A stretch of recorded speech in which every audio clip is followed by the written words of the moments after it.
Hello and welcome to the Beyond Podcast and today's special discussing episode. This is another one coming out relatively quickly prior to a performance of a show. We're not that far away from a modern performance of Every Man Out of His Humour by Ben Jonson, not to be confused with the also very popular Ben Jonson play Every Man in His Humour. This is Every Man Out of His Humour, a play pretty much unseen for many hundreds of years, which we are going to be able to see on the stages in Stratford-upon-Avon towards the end of September, so very soon from the recording and release of this podcast. So if you're listening at relative release, that's 2023, and if you're listening to the podcast in the distant future, sorry you've missed it. But if you're listening to this at around the time it goes out, it's coming up very, very soon, and I have a guest to talk about the production, the director. So who are you, and what is your purpose in life? Hi, well, my name is Joshua Caldicott, and I'm the director of Every Man Out of His Humour with the Sweet Sorrow Theatre Company in Stratford-upon-Avon. I have recently completed a PhD with the University of Nottingham and the Shakespeare Institute, looking at sort of early modern audiences, and now having fun with this really silly play. Yes.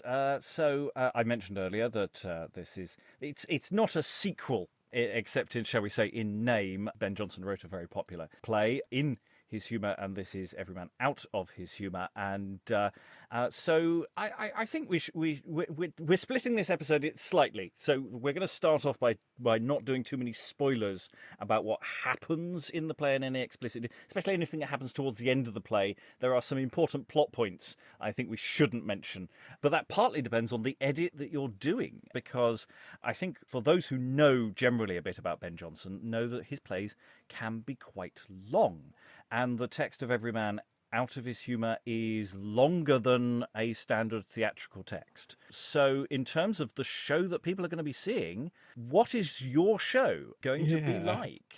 Yeah, well, it's a long one, even by Johnson standards. I'm fairly sure it might even be the longest play of the period, really. So it's unbearably long as it currently is. So yeah, one of the first big jobs was cutting the play to something bearable, and that involved basically cutting half of the play pretty much, just to get it to something that audiences are able to sit through. Yeah, Yeah. because when we did our exploring sessions on it, we managed to do it we added an extra session in, but it still wasn't quite enough to do the play in its entirety, and it's something like 50,000 words. I don't know precisely. I should have checked that before we came to check, because I do have precise data on how long plays are by word count. It's definitely up there, I think, in the top 10 of longest plays, depending on how you define a play. It's that thing, because he effectively printed an expanded director's cut. So the script we've got isn't a theatre script quite. It's sort of an expanded, elongated one. So you have to sort of go back and think, what would have been in that stage absolutely. version? Because we don't know what it would have looked like. It's a really funny one, because I think it's really interesting to think of Everyone Out as the first play that Jonson prints, even though it is this sort of like conceptual sequel to Every Man in His Humour. He still prints Every Man Out first, and I think you could really sort of tell a little bit in the way that he sort of produces the play. There's lots and lots of explanatory notes. We have a full detail of all of the characters in the play, even the character that he describes as a man of no action and therefore affords no description. He still feels the need to explain that. So it's such a big play as Jonson. I feel like he probably like very anxiously wants everyone to understand all of his jokes, and so has to sort of expand on sections. But I think one of the biggest cuts that we made was the sort of chorus figures of Caudatus and Mitis, who appear throughout the play. So there's the sort of framing device where we have the character of Asper, who is putting on Every Man Out of His Humour, and has invited his friends Caudatus and Mitus to come and watch and judge. And they chime in quite a lot, really, just to sort of almost to explain every single scene in case you didn't quite understand what happened, or to defend the author for not following the classical unities, or any number of things. So I would certainly say that seems to be something that Jonson probably would have, at the very least, expanded on when it sort of comes to writing. So that was definitely something that had to go just for space and time. But there are also sort of a number of characters, whenever they're sort of left alone on stage, just suddenly have these speeches just going on about the virtues of this or that, or their opinions on stuff, which again is really interesting to read, but it's a very long amount of stage time. So there are a number of those that have been, if not cut, at least trimmed down. I think there's one long speech about the sort of joys of a well-roasted piece of pork, which delightful, but not necessary. So yeah, those are quite easy things to trim. And the one thing I keep pushing this when we do exploring sessions, looking at plays that are long and can be cut, is to say, well, look, what Jonson does quite a lot of the time is he takes a joke and he'll try out about 10 different iterations of the same joke. Now, the great thing for a theatrical production is you can pick the one you like, or for that matter, you can change it each night, because you've got an excess of material that you can play around with. And yes, that framing device, those framing Waldorf and Statler type Muppets characters, who they're not interjecting so much to throw in jokes, though they do, they are very much a commentary on the kind of play that he is writing and the justification for that. And it feels weirdly, even though it should be meta theatrical and actually a theatrical device, feels actually quite literary and actually like something that he's expanded a lot more for the book than for a play. Absolutely. And I think even the induction itself, like, has the whole section where Asper is talking directly with Caudatus and Mitis, and explains, oh well, I've done this because of X, Y, and Z, and that's it's not because I've done anything wrong. It's actually very well reasoned. And yeah, especially as Jonson goes on to write all sorts of these kind of apologies and little dialogues explaining himself. It very much feels like something that he's adding to try and just sort of I think it's managing his reception as he sort of turns to print, really.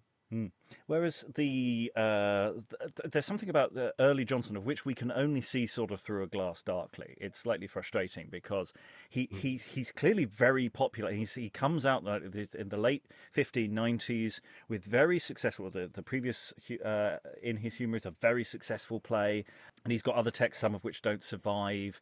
And there's an energy and a creativity to what he's doing. And the question of why this play is funny and why it is still funny, I suspect is to do with the fact that he is throwing so many different things at it. So listeners may know but may not, the title "Every Man Out of His Humour" labels it as a humours play, but it's actually doing a lot more than that. And again, for our listeners, a humours play is basically a series of characters who have a sort of overwhelming character trait, which is their comic thing, and that is again a thing of the late 1590s, where it's just everything's it's a popular genre that sort of leapt out, and he's running with it, but he's also running with other things as well. He's playing with all of the kinds of comedy that he can throw in there. So for your upcoming audience, what comic delights are they going to be getting from this play? Oh, there's also I think as we've been sort of getting to talking to people about doing this production, it's the thing that we've really found, that trying to sort of briefly summarize the play is kind of a challenge. Most plays usually have like the A and B plot, whereas with this play it sort of feels like it's the A, B, C, D, E, F, G plot.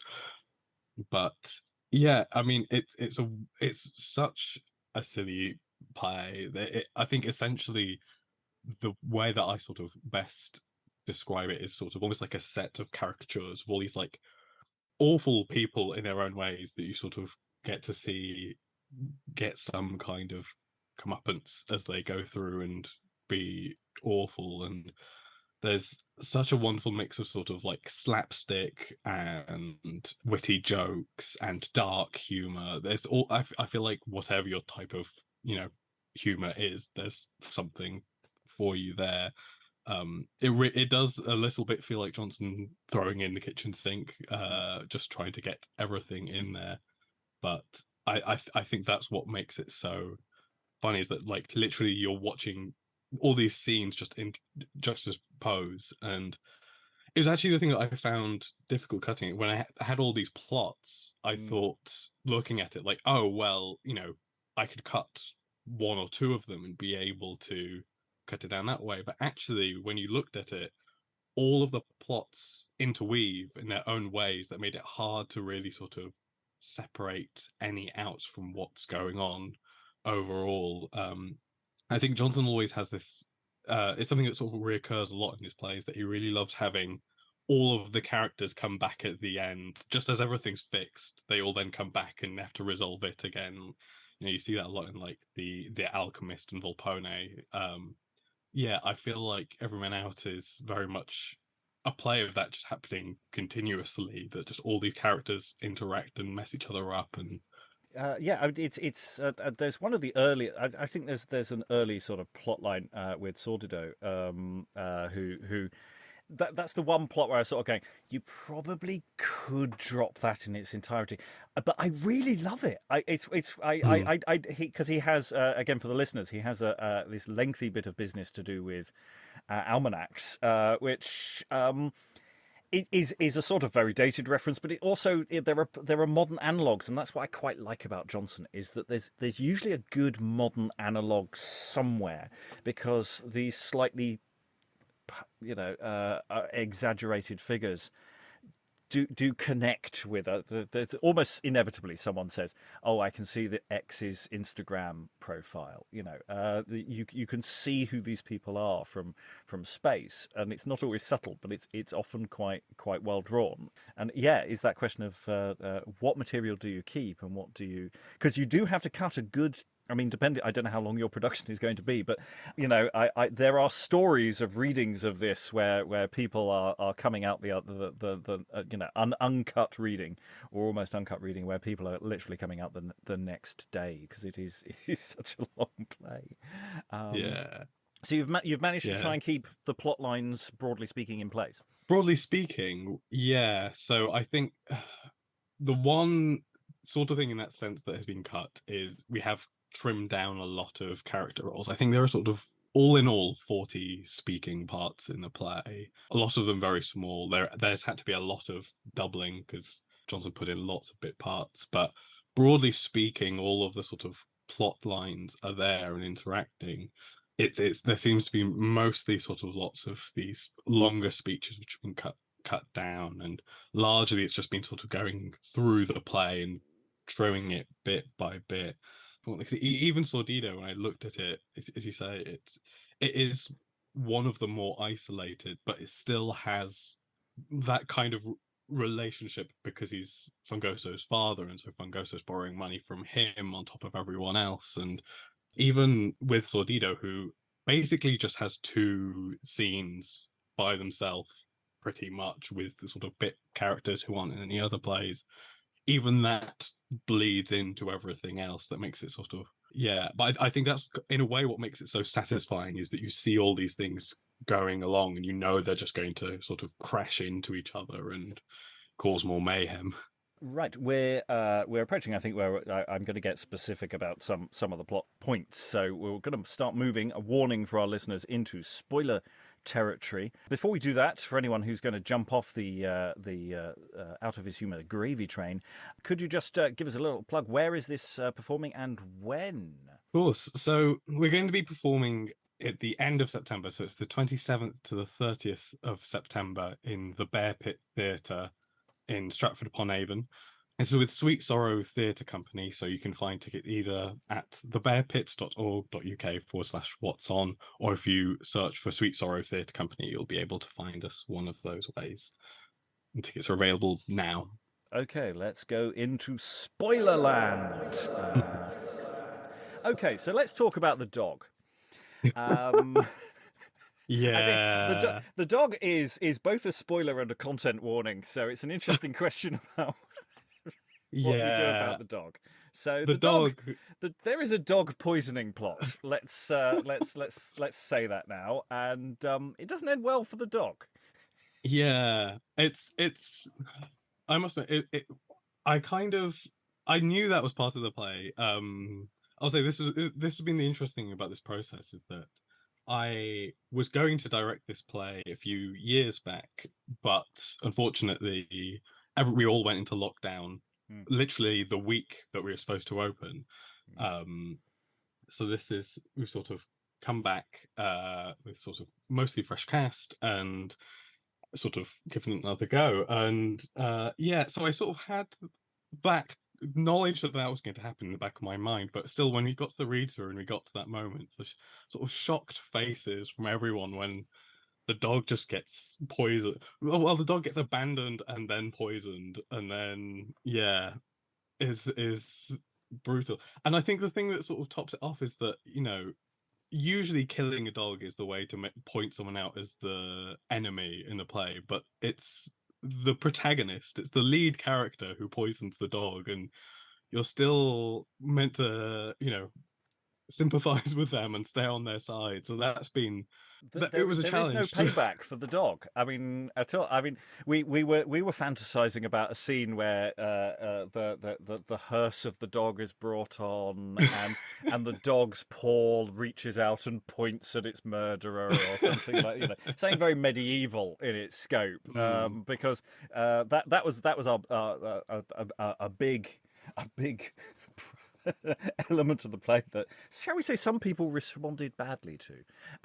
yeah. I'm an evil psychopathic person, so I'm quite content with that. But some people have an issue with that. In fact, there is a whole website Yeah. devoted to explaining, to forewarning people of films where the dog dies. It's literally called "They Killed the Dog."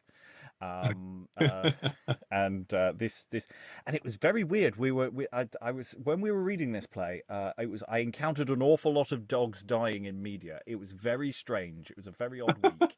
It was like every time I watched a Yeah. film, a dog bought it, and I went, I don't understand what's going on here." Yeah, it's a very weird, but there's the thing when we sort of taking a lot of the stuff abstractly, like there's a lot of really dark elements, like as well as the dog dying. Sordido goes and hangs himself Mm. because he has a bad harvest. Carlo gets his lips sealed with wax for talking too much, basically. Like there's some really dark elements, but it's all so absurd that I think it leans on the comedy rather than tragedy in its ways. And Mm. yeah, when you've come to like look at these scenes, I've let my sort of actors know, this is what we're going to be looking at in this scene, these topics, and sort of be respectful. But then we get to it, and it's so absurd. It doesn't feel like it's these dark things just because it's so ridiculous. Like when the dog gets poisoned, it's first of all given to a groom who has this weird little speech about sort of, oh, I would never give up this dog. It's like, oh, actually, I'd give it up for nothing because I'm bored now. And the whole thing is weird. Yeah, and you were saying, it's killed by the protagonist, and it's one of those things. That doesn't automatically mean we like him per se. Mm, I mean, it's just someone who the narrative is focusing on more, and with something which is dancing around satire, which is dancing around caricature, which is dancing around all of these things. I think there's something a bit odd actually expecting to like anyone in this particular genre mm, of what it's doing.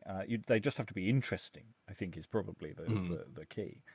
In terms of the way it's structured as well, and I wonder if this is affecting the way you cut it, in the sense that almost nothing happens explicitly until the last couple of acts, and then it's action, action, action, action, action, action. So is there a sort of a slant to where the cuts come in? Are you evenly distributed, or are you more focused? I mean, where do you put an interval in this play? Mm. Yeah, it's a tricky one. It took us a while to decide sort of where to put the interval, just because of all the stuff that sort of goes on. It's quite interesting. As I was cutting it, I did sort of seem to find that there's a point, sort of just after halfway, where Johnson seems to sort of almost reintroduce characters again. Like we have a whole beginning bit with Pantavolo where we see him wooing his wife and we get a sense of his character there. But then when we have the scene with the notary, you have Carlo and Masalente both doing the whole who's that, what's he like, this kind of thing. So, I mean, partially that made ample space for more cutting because, you know, you can pay attention well enough to keep an eye on who's who. Yeah, I did sort of seem to find a nice interval, really. I think the one change that we made is the play very much hops from like location to location. You know, we start off in the country and then we go to Deliro's house, then we go to St. Paul's, then we go to the court and go to like pub, all this kind of stuff. We moved the Sordido hanging scene to sort of much earlier. So that happened in the first half. So you sort of, in that sense, you get the whole sort of Sordido storyline quite quickly. And I think it relatively is still quite early on. I think it's Act 3, Scene 2. So you still get that full sort of the first example of someone falling out of this humor quite quickly. I think it's the thing. I think there are elements that are such quick jokes that sort of are dotted through that I think in some senses you only can fully sort of appreciate in performance when you can see it, because I think this play is a really sensory play. You know, we have as well as sort of hearing and all these jokes and this kind of stuff, I think there's lots of very visual jokes. The whole storyline of Fungoso changing his clothes every time and Yes, wearing quite absurd things it is is quite, just like a panto dame, isn't it? It's just literally, yeah. I come back on, I have a new costume, ta-da! And of course, And then immediately enter Brisk in another new outfit. yeah, it's that sense of domino despair as well, of just going, I am the follower of fashion. Oh, it's changed again already. How do I pay for it? No. It's so good. And so yeah, it's wonderful. Just sort of having Fungoso strutting around in delivering very basic exposition, but just in this new suit.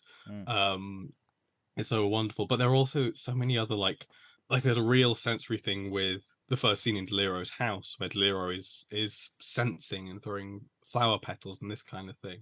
I really get the sense that sort of when Jonson is throwing in the kitchen sink, he's throwing in like all these theatrical elements to make a very over the top production. Yeah, I think it's the other thing that I'm conscious of, as well as being sort of the first play that Jonson prints. It's also one of the first plays that would have been performed in the Globe Theatre, and in a way, I can kind of see that partially just by how over the top it is. You sort of a little bit feel like Ben Jonson going, this is a new theatre and I'm going to be over the top and excellent and funny. But there's also so many references and cultural reference points that are dotted throughout the play. That obviously this play is like in the middle of the Poets' War, and so there are those sort of very critical references to Marston and Dekker, but there are so many references to previous Kingsmen plays, particularly the ones obviously that we know of. Yeah, it's such a like rich play in terms of all the stuff that is thrown into it. Yeah. And it's like that you've got set pieces that are doing slightly different things each time. I mean, it's not quite like Airplane in the sense that you have constantly layered jokes, but there is the set pieces that are just very, very detailed as well. And it's interesting that it's for an adult company, and the level of detail that is expected. It's something that I sort of associate more with boys' companies, where that sort of level of telling them what to do and being very precise about how things are staged. It's not quite the same as for a playhouse company. I mean, it's the detail of, say, the smoking that occurs. I don't know whether you're in a position to do much with the tobacco, but of course, obviously, that's again a very much a thing of its time. Tobacco's just coming in, Yeah. and every place sort of bringing it up at some point, either pro or against. But you have Mm. these little details of tobacco, marked in the script, which presumably is taking a drag or doing, some business. It in Yeah. the middle of a very complicated bit of dialogue exchange. Yeah. That's it. It's a really it, it's interesting, like partially again feeding from Johnson being very careful about this plays printed. There's so much that he does typographically to represent what is being staged, and likewise, like have to sort of assume that he was had such an attention to detail to how it was staged, because partially like in the text, we see all these sort of special typographical elements that he uses to sort of mark that where the chorus is and how they're sort of marked is different from the play. But that whole scene where he has all the stage directions about when to like smoke the tobacco and when to strum on the viol, and yeah, it's really funny, but also so essential. Like there's a wonderful joke where Fastidious Brisk is trying to woo Saviolina and is smoking between every few words, and then you have Masalente just comment that he's never seen tobacco taken as parenthesis before. It needs to be doing that for that joke to make sense. There's clearly a lot of attention there, but yeah, it's fascinating seeing the amount of stuff thrown into this play. Yeah, again, it's just the pure density as well. I mean, it's a long play, but it is also packing it in. So it's when we were looking at it, I sort of came out the other end and sort of going, well, I'm not sure that this is a play. It feels like the way you cut it is going to create quite a dramatically different production, and that's actually quite exciting. I think that it would be very boring if you just turn up with the same script and just do the script and then you go home again. To actually say, no, we can craft which jokes we think are going to land for our particular audience, and actually, if you were doing a long run, you could go back to the text and say, well, that one didn't work. Let's try this bit. Let's try this bit. You've actually got a bit of room. In terms of also textual difference, it's the question of how are you ending the play? Because there are slightly different endings. It's going to say, sadly, because you weren't able to stage it earlier, you're no longer in a position to bring the Queen on. Yeah, that was the thing, is that yeah, originally when we were going to stage it pre-pandemic, back when we had a Queen Elizabeth, we were planning to have that ending where you have an actor portraying Queen Elizabeth coming on stage and having a revelation. And I even remember thinking to myself, it's a very funny moment in this sort of 400 years since the play's been put on to be in a position where we have another Queen Elizabeth who can actually be in this role. And then, obviously, unfortunately, we're not in that position anymore. And the news of that we found out the day that we had our first production meeting about this new production. So that had to change the script. But yeah, no, it's having all those sort of multiple endings is a lot to sort of contend with, but I think was quite useful because it, as as you've been saying, like it gives you options to play with. My thesis was originally on, as well as being on audiences, was on epilogues, and so it's always an epilogue that's been really interesting to me, is to have these sort of different endings, and you sort of end up with, technically you have sort of like 8 so different endings. I mean, because you have Masalente's sort of epilogue, you have Asper's epilogue, you then have an alternative version, you then have the quarto versus the folio. It's, we're given multiple multiple endings. But yeah, I think what it meant was that when I was looking at the text, it sort of gave me options to sort of play around with it, and especially cutting it down, I could cut to sort of the bits that I thought would work best with the sort of audience and the kind of jokes that we've been working with, and yeah, trying to just sort of get across as you say, it's very much sort of the luxury that we get with Jonson plays, is that we can we have all the options in front of us and we can do what we want with it. And it's partially what makes it such a shame that, you know, Jonson isn't as that massively well performed at this, and that this play hasn't been performed that much before, is that there are all these opportunities and, you know, options, and yeah, there's still so many to be explored, really.